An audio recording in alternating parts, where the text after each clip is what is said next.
Hey everyone, welcome back to our channel Financial Hub. In this quick guide, I will show you how to log into the National Commercial Bank mobile app step by step. So first, open the NCB app on your phone. If you have not downloaded it yet, go to the Google Play Store or Apple App Store, search for NCB Mobile Banking and install it. As soon as the app opens, you will land on the login process. At the top, you will see a field labeled username. Enter the username you created when you registered for NCB Online Banking.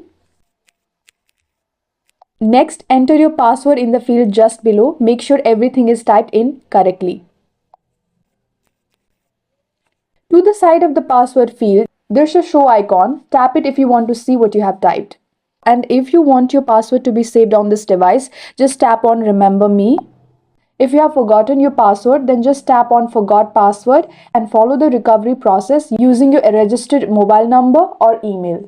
Once you have entered your login details, just go ahead and tap the login button. The app will verify your credentials and within seconds, you'll be inside your account dashboard, ready to check your balance, transfer funds, pay bills and more. And yes, that's it. Logging into the NCB mobile app is that simple. If this video helped you, don't forget to like, subscribe and share this video with anyone who might need it. Thanks for watching and I'll see you in the next one.